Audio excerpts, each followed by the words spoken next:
edition of News at Hues. News at Hues is the media forum of the Pampanga Press Club in cooperation with Parking by Radisson Clark. So again, we are so thankful to our partner, Parking by Radisson Clark, for the longest time, like so many number of years now, they have been hosting us to hold this regularly. Monthly at last here at Hues Restaurant at Parking. Okay, for this afternoon we will have two guests, set of guests. But before I introduce the first of guests, let me just introduce the members of the Pampanga Press Club who are here. We'll start with what? Age before beauty or beauty before grace? Anyway, to my left, we start from the extreme left of the opposite table. From Philippine News Agency and Pampanga News Now, si Marna Del Rosario. Next is our content provider, video producer, and everything in between. Si Sunny of Videonics and Pampanga News Live. Next is the publisher of the oldest newspaper in Central Luzon, The Voice News Weekly, which is celebrating the 71st anniversary this year, Lincoln Baluyot. Next is the editor of Pampanga News Now, a visiting professor at Mabalacat City College and also of NU, Ria De Festa. Next is the venerable and the good-looking from RWFM, a former president of Pampanga Press Club, and he's the regional chairman of the Kapisanan ng mga Broadcasters ng Pilipinas here in Central Luzon, Fernando Rivera Pangan. Oh, see? Oh, magkabaganak daw po kayo. All right. Harry, yeah, one of our guests later, he's a Rivera. Next is the editor-in-chief also of Central Luzon Business Week, Joey Pavia. Next is the chief photographer of Sunstar Pampanga and a former president of PPC also, Chris Navarro. Next is a correspondent of Abante, also reporter of Pampanga News Now, at kung meron pong Anli Rice, he's a correspondent of Anli News, si Rudy Abular. Next is our Marian Rivera in the Pampanga Press Club, ang nag-iisang Cha Buenas Kayabyab. Next is the editor of Sunstar, editor-in-chief of Sunstar, si Ray Navales. Okay, our other guests will be introduced later. For now, I would like to introduce to you our guest from Air Asia Move. If I may be clear about it, the company is called Air Asia Move. It's something like a subsidiary of the airline, Air Asia. But before that, we would like to announce that we are live on Facebook using the carriers Pampanga Press Club FB, and then it's also cross-posted in GNN TV 44, Pampanga News Now, Sunstar Pampanga, The Voice News Weekly. So yun po. And Videonics, I suppose, and Pampanga News Live. All right. Okay. Let me introduce to you our guest. First is the head of Travel Philippines, Weng Rivera. Ito kamag-anak ni Sir Perry at ni Sir Harry. Kawig pa yung pangalan nyo, Perry and Harry. Okay. Next is the country head of rewards and head of growth partnerships, Philippines, Miss Dana Tan. Next is the PR and Communications Assistant Manager, Maylene Talagon. All right. Okay. So they'll be talking about, of course, the latest in travel and tourism and probably promos from their company. So without further ado, we'd like to call on our guest who will be speaking first, si Ma'am Weng. Thank you, Sir Noel. Thank you po. Do you mind if I stand over there near the stage? Good afternoon po, everybody. Thank you for having AirAsia Move here. So again, I'm Weng. With me are my colleagues Dana and Mai. This afternoon, we would like to share with you the story of AirAsia Move and how different we are from the airline. So, as you know, I guess many of you or all of you know about AirAsia, the airline. It started way back in 2001 when Tony Fernandez bought two aircrafts for $1 each. It was a failing company that he revived.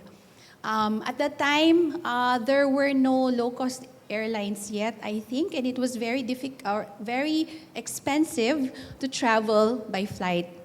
And so his vision was really to make travel more affordable because when he was studying back in the UK, he couldn't go home to Malaysia to be with his family more often. So that's how the vision was created to make it more accessible to all.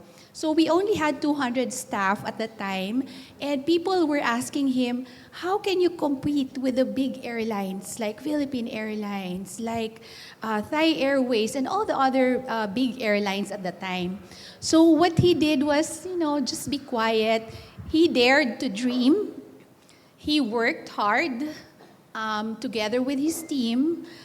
He was very resourceful, and he didn't mind that there were big competition out there, and he just went on for it.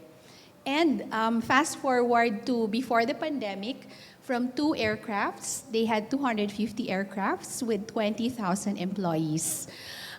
So now, kami naman po, AirAsia Move, I will introduce who we are later on, but it is a startup.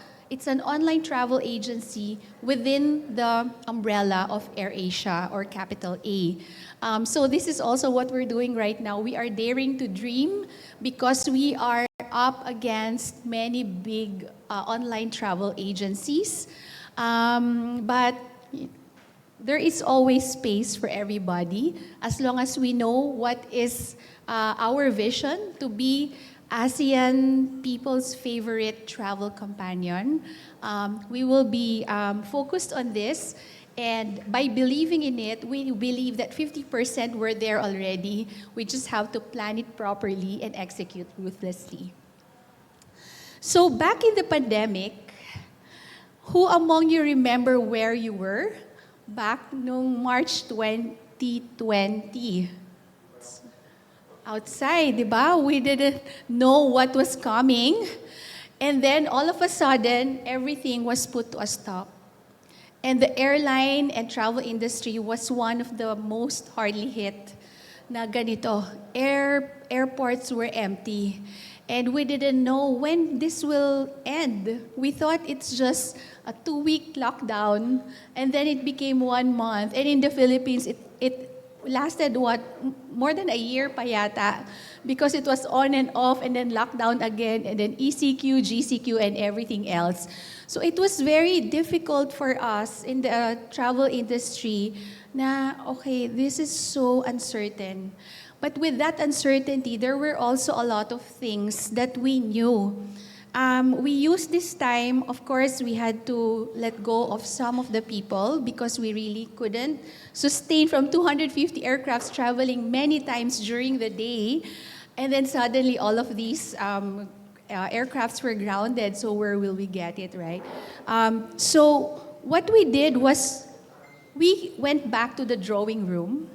We said, we cannot put all the eggs in one basket. How can we diversify? How can we strategize and parang change, pivot in order to survive? And so, the things that we knew are the following. In the Philippines, travel was dominated by Gen X, Y, and Z. Yung mga X na katulad ko, magaling tayo po sa pag-solve ng problems, right? We saw the world when it was manual and then when it transitioned into digital. So nakita natin yung buong yan. And when we travel, we use it to reward ourselves for great work, for hard work. Yung mga Gen Y, that's where did it, yung YOLO came from them. You only live once. So you have to experience as much adventure and experiences as you can. So these are the types of travelers who would like such new adventures. And then the Gen Z, these are the growing, younger, more tech-savvy, always on their phones, who have information like in a snap of a finger. They cannot wait. Like in my days, we would reserve books from the library using the manual way. Sila, i-google mo na lang, ganyan. So that's, those are the different generations that we are serving mostly, but it doesn't mean that they're the only ones that we are serving. The second thing we know, we have 85 million pa at the time who have smartphones. Some even have 2 smartphones. And there are 79 million internet users. So we are always online. And then people travel and choose because of the value for money. Not necessarily cheap, but good value for money. And travel then became a necessity. Dati, it's a luxury because it's so expensive. And over the years, it became more affordable and it's very accessible. And then it became a necessity. So with these truths or things that we knew, we realized that the Filipinos are ready for an app, a one-stop app that provides you seamless travel. Anything you will need in your trip can be served by one app. So we're here to encourage budget conscious kasi nanggaling tayo sa low-cost carrier. We know the budgetarians.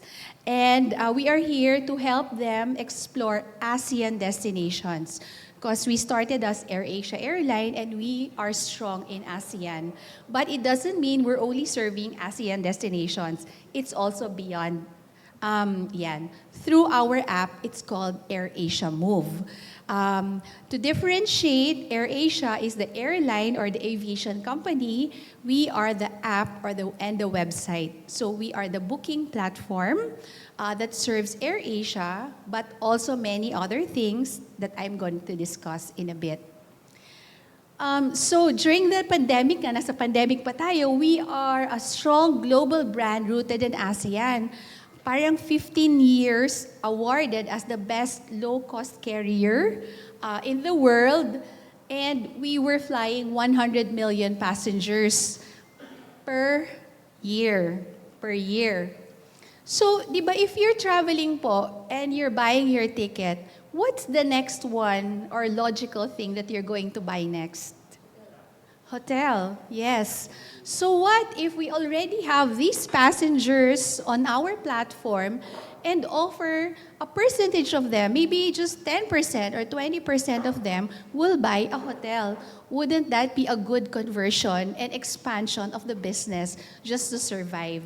So that was one of the thoughts that's going on in our minds to service hotel guests. And also, I mentioned earlier, AirAsia was strong in ASEAN. But Filipinos, lalo na mga Kapampangan, mahilig tamong munta US, di ba? Tsaka Europe. So, what if we are limited by the flights that AirAsia offers? And so, we also opened our app to other airlines. So now, you can travel to AirAsia routes and beyond in the Philippines and in the world. Okay, so also during the pandemic, since some of the pilots and crew were asked to be furloughed, what we did was we invited them to try some other some other departments. Some of them helped in customer service. Alam nyo naman, yung mga canceled flights and all that. So we had to serve them and ensure alternatives of what they can do with their flights. We also came up with AirAsia Grocer. So this was a business na lasted for a few years lang, but it was bringing farm to table siya. So we connected with farmers. We used our employees, mga dating crew, dating pilot, to deliver these fresh produce to consumers. So because that was what we needed at that time. So this is also just showing how dynamic the company is. What is it that the market needs right now? That's what we're going to do. In the Philippines, because we have bayanihan spirit, di ba po? So what we did was we passed the hat to help and support those who were asked to leave the company. So with that money, they used it to open their small sari-sari store. They expanded their generic botica, and then another one came up with their butcher shop. So at least, helping each other in times of need. And this is one of the values that we have in the company, which is we win as one. So with years of experience in the travel industry, we've continually evolved to embrace change. Sobrang daming pagbabago. So now what we began as a simple airline offering flights has evolved into a comprehensive super app. So we're featuring hotels, transportation options, insurance, and beyond. So despite our evolution, our core mission remains unchanged. It is to connect people. And today, we are more than a travel app. We're an app that moves people to go all the way. So ito po yung tagline namin. Go all the way wherever you are. Huwag na kayong mag-hesitate. Gusto mong pumunta dito, gusto mong itry yan. Go na. Now is the time. If not now, when? So we are anchored on a mission to be ASEAN travelers' favorite companion. This is what I mentioned earlier. And make AirAsia move as the go-to platform for affordable, convenient travels. So ano na nga po ba yung nasa AirAsia app? If you have downloaded it, or if not yet, maybe later you can download and check for yourselves. These are all the different things that you can see on our app. So let me go here first. So first and foremost, of course, we are a flight-first app or website. Definitely, you have AirAsia flights over there, but so with 700 other airlines. So if you want also connecting flights na it doesn't have to be same airline, it can also connect those flights for you for a cheaper rate. Yan, so 700 airlines to choose from. And then we have accommodation. So even this hotel is listed on our platform to complete your travel journey. So for example, you already have a flight, then you book a ticket anywhere in the world. We have about 1 million hotels listed on our platform. And what's good pa is something unique with us is a Snap. Okay, Snap means it's a bundle of AirAsia flights and hotels. So when you buy things in bundles, mas mahal, mas mura? Mas mura. Mas mura po siya. So if you avail of Snap, especially on Wednesdays, because we have Wednesday deals, yun yung best time to buy Snap. We also have the ASEAN Explorer Pass. So this one right now is still only purely AirAsia flights, but we want to expand it also in the future. So how it works is, you avail of a subscription. I think it's something like 16,000 or something for 1 year subscription. That's in pesos. And then you get unlimited travel within the AirAsia network. Because we are promoting ASEAN, so if you're a Filipino passport holder, more outbound ang gusto natin, hindi siya for domestic. So it's unlimited use, for example, Manila to Bangkok, and then you connect marami, Bangkok to Chiang Mai, Bangkok Pattaya, wherever, Vietnam even. Basta palabas, and then you travel domestic within, then it's unlimited for 1 whole year. But that's not all, because you also get discounts on hotels, and also ride.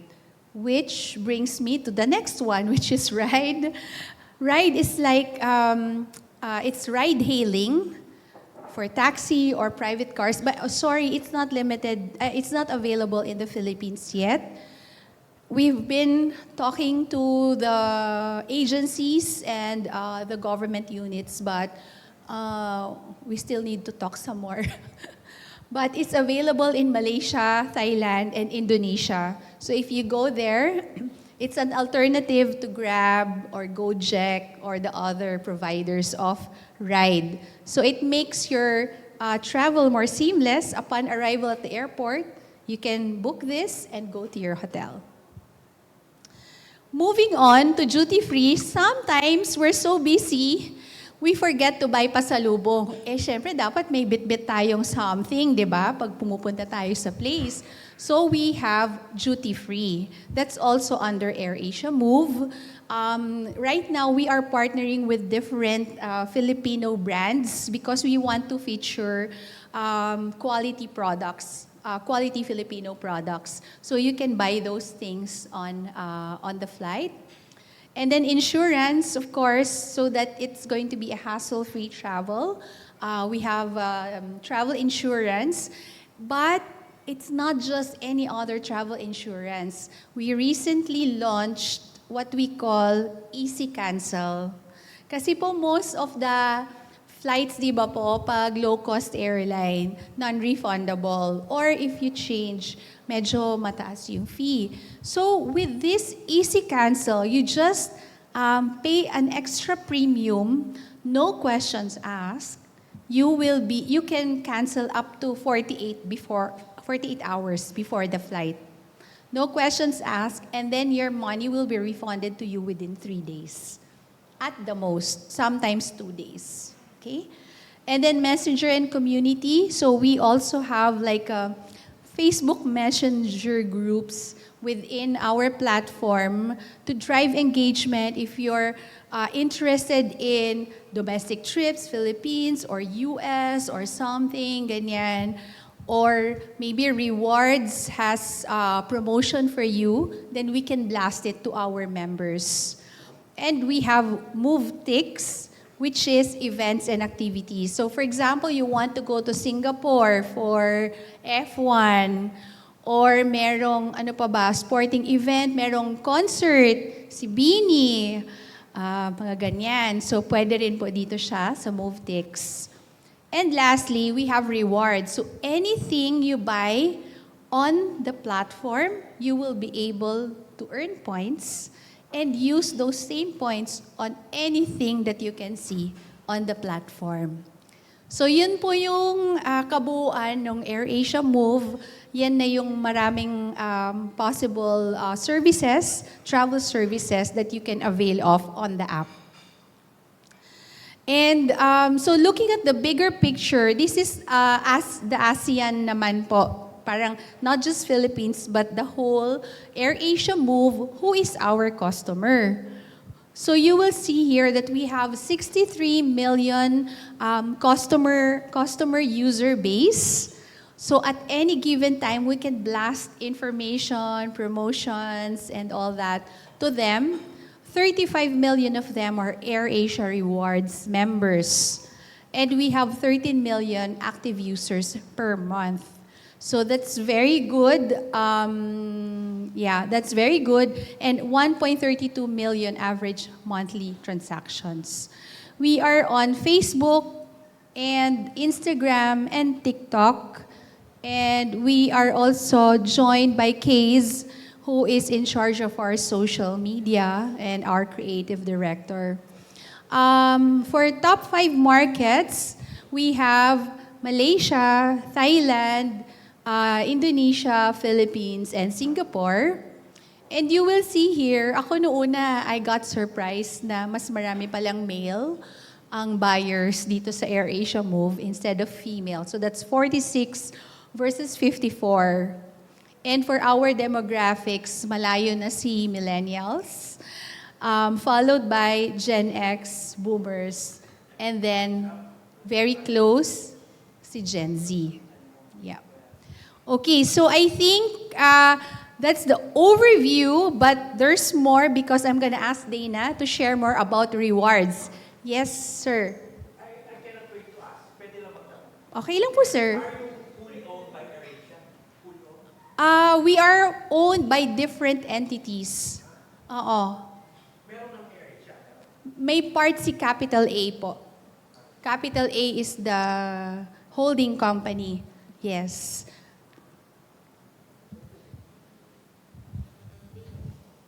Hi, so I'm Dana. I'm from the rewards of AirAsia. So I'll just introduce you quickly as well. So for AirAsia rewards, it's one of the things that really makes AirAsia Move unique. So we have a very robust loyalty system. So, usually when you book, a lot of people would go for the cheapest.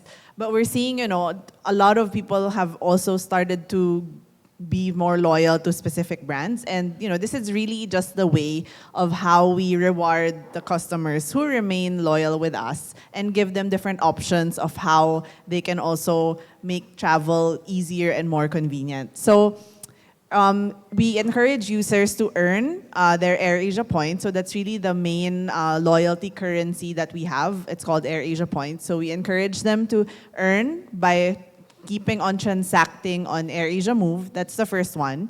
And then the second is that we have partnered with a lot of the biggest banks and brands in each of the markets that we operate in, just to make sure that customers have the flexibility to earn their points from those different partners also. So this is like your BPI rewards. If you have those credit cards, you can always earn your AirAsia points and convert from those bank partners. And of course, in the Philippines, we've also partnered with RCBC for an AirAsia credit card. So whenever all your spend, like grocery or like your daily spend, you'll get to earn AirAsia points also. So we say that AirAsia points, it's one of the most flexible.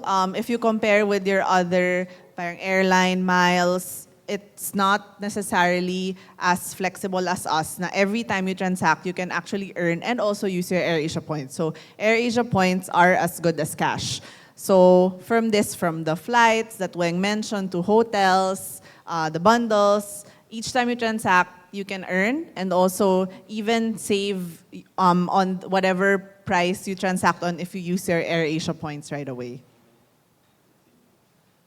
And then here, I mentioned, so for Philippines, we've partnered with a lot of the big brands here. So here are some to name a few. So Telco, we partnered with Globe, the banks, they're all there. So it's very flexible. So every time you think of, oh, I have points in this specific like company that you transact with, a brand that you transact with, most likely will be able to convert them to AirAsia points to let you travel also. So this is how we work with the different partners to make sure travel is more accessible for them also. And then here, so what we want to highlight is each time that you make a transaction on AirAsia Move, you can immediately use your AirAsia points to get a discount of whatever bill that you're trying to pay. Yeah, that's it for AirAsia rewards. Yeah, thank you. Yeah.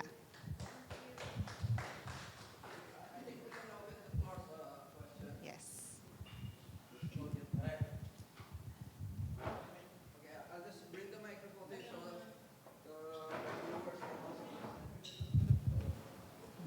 Oh, there are microphones over there. Yeah, Joey Pavia, you have a question. Anybody can answer. The main question is how much.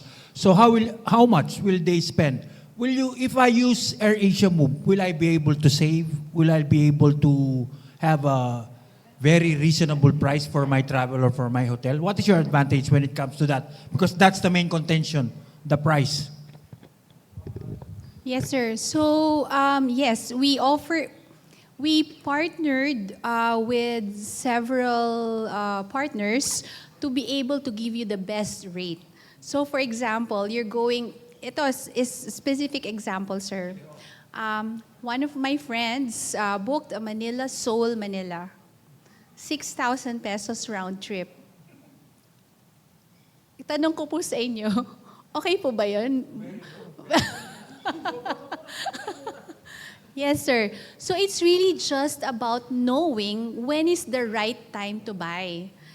Yun po yung trick. That's why I would suggest you download our app and then you follow our social media platforms so that you know the latest. Kasi like last week, we just had last Saturday, right? We just had the piso sale. So it was a very successful launch. Yun. So that's just for flights. But we also have promo codes that you can avail of. For example, sir, you have a bundle going to Cebu. 3 days, 2 nights, 5,000 pesos. Affordable? Very affordable. But wait, there's more.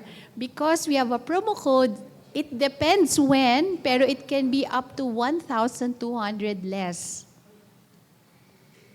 So may promo code lang po. So it's a matter of timing. I think that's very crucial. You want to add? I think to add is that since we have the AirAsia flights, and then we've also partnered with a lot of the different airlines who are available on our app, it's sort of your price comparison tool also. Like when you search for any route that you want to fly on, you'll be able to see, oh, more or less, ito yung price that AirAsia is selling for a specific period. Tapos when you compare if the other airlines are having it as well. And then even when other airlines also do sales, then we also actually have access to those rates. So for us, it's really being able to give the best options to the customer. Follow-up lang. When will I know the timing? Meron ba kayong, that's what you need when you need media and social media and so. Kailan ang ano yan? Kailan ang timing? Yeah, it's based on the season. Like, for example, it's Valentine's Day season right now. We release promo codes for that. So it's you really have to follow our social media pages and download the app kasi the promos naman pop out there. And we ride on the seasonal theme, like yun, the upcoming cherry blossom. We have promo codes for that, and yun, yung kakatapos lang na piso fare ng AirAsia, we ride on also on that. It's while AirAsia offers the piso fare, us naman, we offer discounts for hotels. So if you have booked a flight for AirAsia, we also offer you hotel discounts. And if you missed booking AirAsia flights, we have promo codes also for other flights. Yeah. To add lang po, warning lang po. So, syempre, kung cheaper rate siya, it has to be a little more advanced into the future. No, sir? Kasi kung medyo malapit na siya at saka Holy Week siya or Christmas siya, please don't expect the rate to be low. Oo. Yan. Go ahead. You're more senior than I am. Go. You After think so? After you. You think so? Yeah, I'm a lawyer and a liar. What other airlines are you partnered with? If I'd like to fly to Canada right now, so if I book it with AirAsia, what are your other airlines that you're partnered with? So you can see already, sir, what will show up on the app. But as I mentioned, we have 700 airlines, partner airlines on the app. I would say Air Canada should be there. Okay, then Cathay Pacific is there, Thai Airways is there, Philippine Airlines, Air China, China Airlines, China Southern. Ayun. So 700 airlines, sir. You just have to choose which schedule and fare fits your preferences. Thank you, Sir Perry Rivera. Are you done or you're Lincoln? Okay, you're done. Mawalang galang na po. I'm no techie. But I pay good money for people to do that for me, so no problem. My question, am I inclined to believe that the days of the travel agencies are counting? Are they going to be thrown to the dogs? because you're there already. You seem to be serving the clients very well with just a flick of a finger. Is that it? Do I make to understand in a few years' time, no more travel agencies necessary? Sir, this is my opinion. It's all right. I think Say what you want. You're my relative. You're safe. I think travel agencies are here to stay. One of the reasons is that we need visas for different destinations, and they are the best people to help us or to assist us with this. There are clients who still want to talk to someone and assist them. So it really depends what kind of traveler you are. We are just another alternative to those who want, since you're doing the job, then it's a little bit lesser. So it's a little bit cheaper, it's a little bit faster because you're doing it on your own. And we're catering to, as I mentioned, more Gen X, YZ, who want to have the information right at the tip of their fingers. So just a follow-up question. So if I avail of Air Asia, do you take care of the rest of my travel? Like, for example, I opted to use the app and I travel, for example, via Air Asia. Will they take care of my next booking, my hotel accommodations, and all that stuff? Do you have those services? They? You mean, sir, like you booked your ticket, your Air Asia flight, and then you booked your hotel on the app, and then you booked another airline on the app. We have a customer service or customer happiness team who is in charge of supporting all our customers. Whatever you bought on the platform, somebody will take care of you. Yeah, Okay. In addition to You- that, okay. the app kasi is powered by, it's empowered with a chat support. It's called Ask Bo. So anything that you want to ask regarding your flight or any of your bookings, you can ask Bo in the app. All right, next question. Anybody? Hindi, kanina na, I think I'd like to raise this. A while ago, there was a question that says about timing your booking, right? Okay. And you mentioned something about a Wednesday deals. So, in general, so what tips can you give us?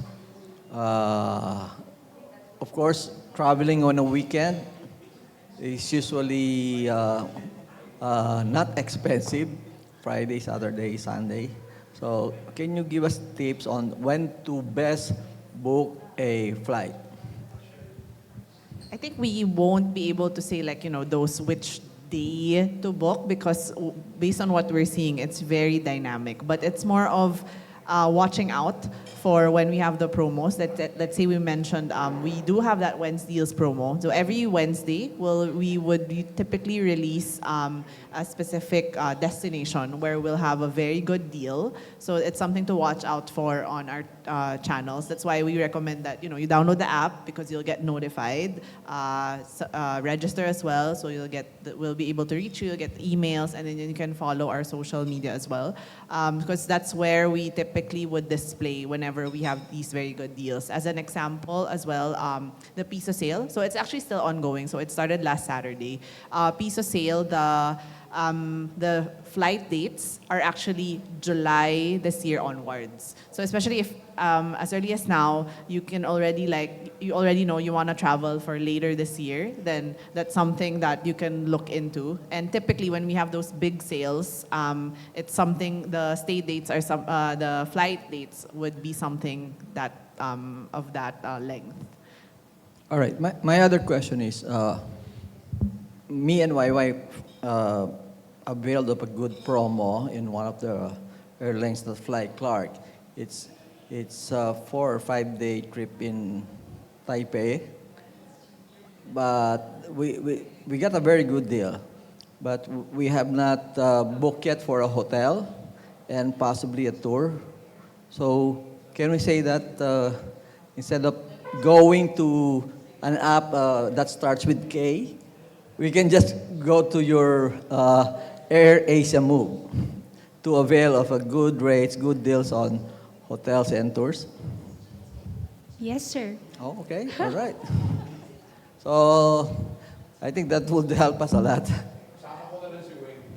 Oh, yeah.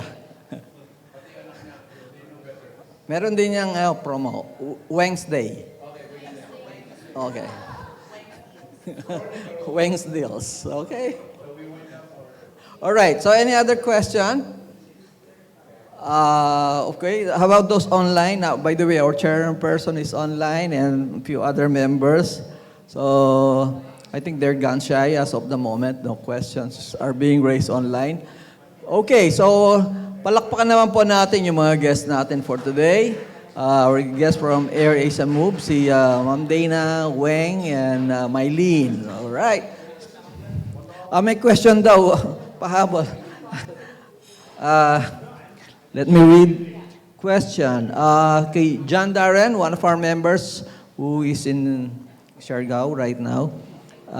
Ito yung very well traveled. He's a nurse by profession, but you know him, right? Anong question niya? Pwede po bang mangutang? Ay, hindi. Ano yun? Is there an expiry on Air Asia points? Would clarify all purchases done in Air Asia Move earn points. Oh, so the question is, if Air Asia points expire, and then all purchases done in Air Asia Move earn points. Okay, so the first question, do Air Asia points expire? Yes, they do. So it's 2 years from the date that you earn. This is also because what we're seeing anyway is that you don't really have to wait to accumulate your points before you get to use them. So with every spend that you do, you can already use it to get a discount on whatever you will be paying for. And then the second is if you earn on purchases on AirAsia Move, yes, definitely. So the purchases that you do, like if you book a flight or hotels and the others, you definitely would earn AirAsia points. All right. May pahabla question. Ano yung mga AirAsia flights from out of Clark right now? Right now, for AirAsia flights out of Clark, it's Yeah. Clark Katiklan. Katiklan. Yes. All right. So book your Boracay flights this summer via AirAsia Move, Yeah. and you So fly by. to clarify on that, to add to that, so AirAsia flight, so it's Clark Katiklan. But of course, since we have all the other airlines as well from on AirAsia Move, then you can definitely book wherever you're planning to head because we'll most likely have it on AirAsia Move. All right. So I guess that's it for our AirAsia Move segment. So palakpakan muli natin sila. All right. We'll have the traditional photo op. You please stay there. We'll have a